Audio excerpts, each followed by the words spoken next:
ಪಾಠ ಬೋಧನೆ, ತರಗತಿಯ ನಿರ್ವಹಣೆ, ವಿದ್ಯಾರ್ಥಿಗಳ ಕಲಿಕೆಗೆ ಬೆಂಬಲ ನೀಡುವುದರ ಜೊತೆಗೆ ಕ್ಲಸ್ಟರ್ ಹಂತದಿಂದ ಹಿಡಿದು ರಾಜ್ಯ ಹಂತದವರೆಗೆ ಸಂಪನ್ಮೂಲ ವ್ಯಕ್ತಿಯಾಗಿ ತರಬೇತಿಗಳನ್ನು ನೀಡುವ ಜವಾಬ್ದಾರಿಯನ್ನು ಇಲಾಖೆಯು ವಹಿಸಿಕೊಟ್ಟಿರುವುದಕ್ಕೆ ಆಭಾರಿಯಾಗಿದ್ದೇನೆ. ವೃತ್ತಿಪರ ಅಭಿವೃದ್ಧಿಯ ಜೊತೆಗೆ ಶೈಕ್ಷಣಿಕ ಸಂಶೋಧನೆಗಳಲ್ಲಿ ತೊಡಗಿಸಿಕೊಂಡಿರುವುದು, ಶಾಲೆಯಲ್ಲಿ ವಿವಿಧ ಕಾರ್ಯಕ್ರಮಗಳ ಆಯೋಜನೆಯ ಜವಾಬ್ದಾರಿಯೂ ಹೆಚ್ಚು ಕ್ರಿಯಾಶೀಲವಾಗಿ ಇರುವಂತೆ ಮಾಡಿದೆ.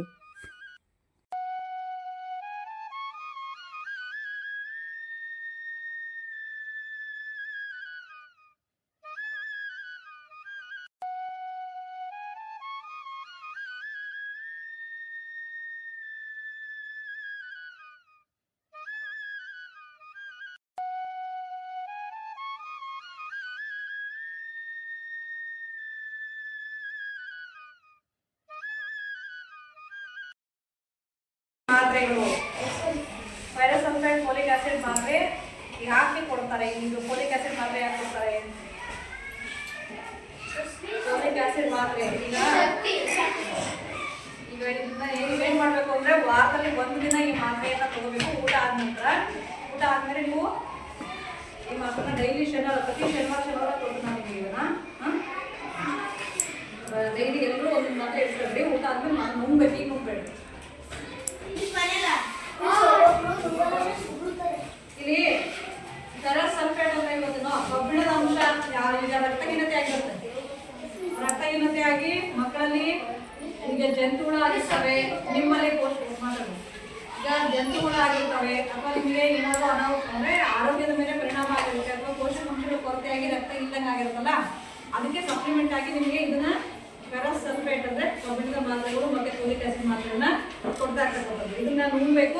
ನುಂಗೋದ್ರಿಂದ ನಿಮಗೆ ಏನಾಗುತ್ತೆ?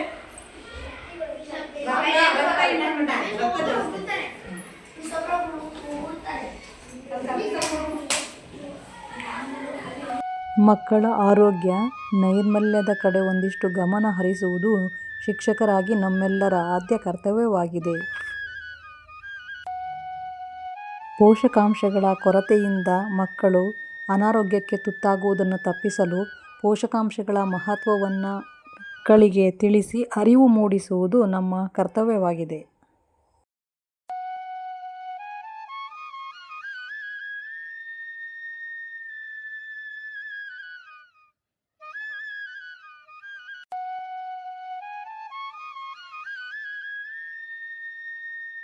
ಕಂಪ್ಯೂಟರ್ ಶಿಕ್ಷಣವನ್ನು ಕೊಡುವುದು, ಬೇಸಿಗೆ ಶಿಬಿರವನ್ನು ಆಯೋಜಿಸುವುದು ಮುಂತಾದ ಅನೇಕ ಚಟುವಟಿಕೆಗಳ ಮೂಲಕ ಮಕ್ಕಳಲ್ಲಿ ಆಸಕ್ತಿಯನ್ನು ಹೆಚ್ಚಿಸುವಂತಹ ಕೆಲಸವನ್ನು ಮಾಡಿದ್ದೇವೆ.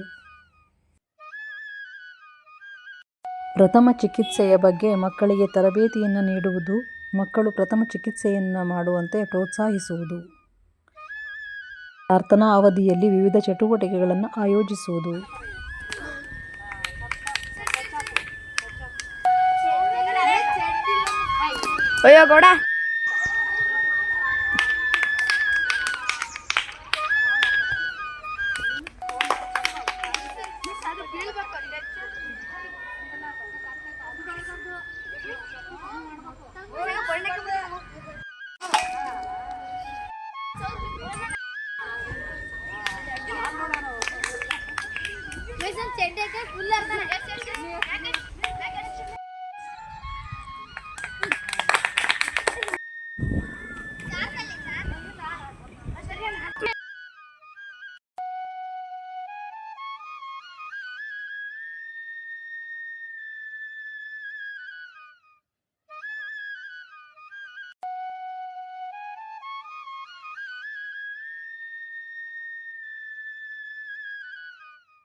ಕಸದ ವಿಲೇವಾರಿ, ಒಣ ಕಸ ಮತ್ತು ಹಸಿ ಕಸಗಳನ್ನು ಬೇರ್ಪಡಿಸುವ ವಿಧಾನ, ಹಸಿ ಕಸದಿಂದ ವಿಘಟನೆಯಾಗುವ ಕಸದಿಂದ ಸಾವಯವ ಗೊಬ್ಬರವನ್ನು ತಯಾರಿಸುವ ವಿಧಾನಗಳ ಬಗ್ಗೆ ಮಕ್ಕಳಿಗೆ ತರಬೇತಿಯನ್ನು ನೀಡಲಾಯಿತು.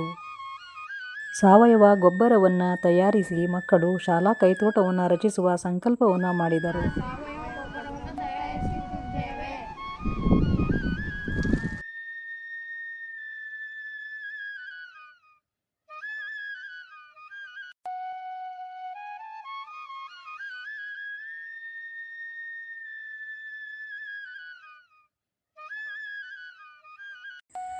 ನಮ್ಮ ಶಾಲೆಯಲ್ಲಿ ಪ್ರತಿಯೊಂದು ಮಗುವೂ ಬೀಜಗಳನ್ನು ಸಂಗ್ರಹಿಸಿ ಬೀಜದ ಉಂಡೆಗಳನ್ನು ತಯಾರಿಸಿ ಸಸ್ಯಗಳನ್ನು ಬೆಳೆಸುವ ವಿಧಾನಗಳನ್ನು ಅರಿತರು.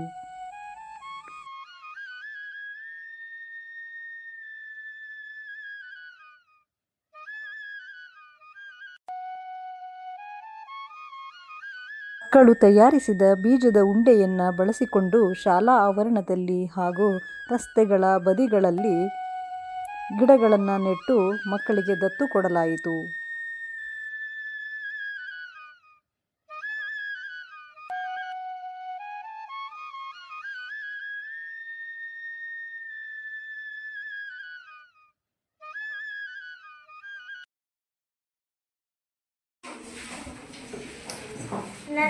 ನಮ್ಮ ಪರಿಸರ ಶಿಕ್ಷಕರಾದ ಸುಧಾ ಮಿಸ್ ಅವರು ರೋಡ್ ಸೈಡ್ ಹತ್ತಿರ ಗಿಡವನ್ನು ನೆಡುತ್ತಾರೆ ಮತ್ತು ಅದಕ್ಕೆ ದಿನ ನೀರನ್ನು ಹಾಕುತ್ತಾರೆ. ನೀರನ್ನು ಹಾಕಿ ಬೆಳೆಸುವುದನ್ನು ನೋಡಿ ನನಗೂ ಇನ್ಸ್ಪಿರೇಷನ್ ಆಗಿ ನಾನು ಗಿಡ ನೆಡಬೇಕು ಎಂದು ಅಂದುಕೊಂಡಿದ್ದೇನೆ.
ನಾನು 5ನೇ ತರಗತಿಯಲ್ಲಿ ಓದುತ್ತಿದ್ದೇನೆ. ನಮ್ಮ ಶಾಲೆಯ ನಮ್ಮ ಪರಿಸರದ ಶಿಕ್ಷಕಿಯಾದ ಸುಧಾ ಮಿಸ್ ಅವರು ನನಗೆ ಪ್ರತಿಭಾ ಕಾರಂಜಿಯಲ್ಲಿ ಸೇರಿಸಲು ಅಭಿನಯ ಗೀತೆ ಮಾಡಲು ಭಾಗವಹಿಸಿದ್ದೇನೆ. ನಾನು ಅದರಲ್ಲಿ ಪ್ರಥಮ ಸ್ಥಾನ ಪಡೆದಿದ್ದೇನೆ. ನನಗೆ ಅದಕ್ಕೆ ತುಂಬ ಇಷ್ಟ ಆಯಿತು. ಅದಕ್ಕೆ ನನಗೆ ಸುಧಾ ಮಿಸ್ ಎಂದರೆ ತುಂಬ ಇಷ್ಟ. ನಮ್ಮ ಶಾಲೆಯ ಶಿಕ್ಷಕಿಯಾದ ಸುಧಾ ಮಿಸ್ ಅವರು ಕಲಿಕೆಯನ್ನು ಬರಲಿಲ್ಲದವರನ್ನು ಗುರುತಿಸಿ ಅವರನ್ನು ಕಲಿಸಲು ನಮಗೆ ಟೀಮ್ ಲೀಡರ್ ಆಗಲು ಅವಕಾಶ ಮಾಡಿಕೊಟ್ಟಿದ್ದಾರೆ. ನಾನು ನಮ್ಮ ತರಗತಿಯಲ್ಲಿ ನಾನು ಕೂಡ ಒಂದು ಟೀಮ್ ಲೀಡರ್ ಆಗಿದ್ದೇನೆ. ಧನ್ಯವಾದ. ವಾಶ್ರೂಮನ್ನು ಸ್ವಚ್ಛತೆಯಾಗಿ ಇಟ್ಟುಕೊಳ್ಳಲು ಹೇಳಿದ್ದಾರೆ. ಏಕೆಂದರೆ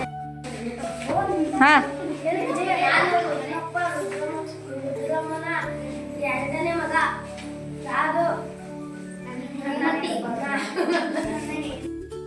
ಪ್ಲಾಸ್ಟಿಕ್ ಬಳಕೆ ನಿಷೇಧ, ಸಾವಯವ ಗೊಬ್ಬರ ತಯಾರಿಕೆ, ಕಸದ ನಿರ್ವಹಣೆ, ಮಕ್ಕಳಲ್ಲಿ ಕ್ರೀಡಾಸಕ್ತಿ ಬೆಳೆಸುವುದು, ಮಕ್ಕಳ ಪ್ರತಿಭೆ ಅನಾವರಣಗೊಳ್ಳಲು ಪ್ರತಿಭಾ ಕಾರಂಜಿಯಂತಹ ಕಾರ್ಯಕ್ರಮಗಳಲ್ಲಿ ಭಾಗವಹಿಸಲು ಪ್ರೋತ್ಸಾಹಿಸುವುದು, ಹೀಗೆ ಅನೇಕ ಚಟುವಟಿಕೆಗಳಲ್ಲಿ ತೊಡಗಿಸಿಕೊಂಡಿರುವುದಕ್ಕೆ ಶಿಕ್ಷಕಿಯಾಗಿ ನಾನು ಹೆಮ್ಮೆಯನ್ನು ವ್ಯಕ್ತಪಡಿಸುತ್ತಿದ್ದೇನೆ.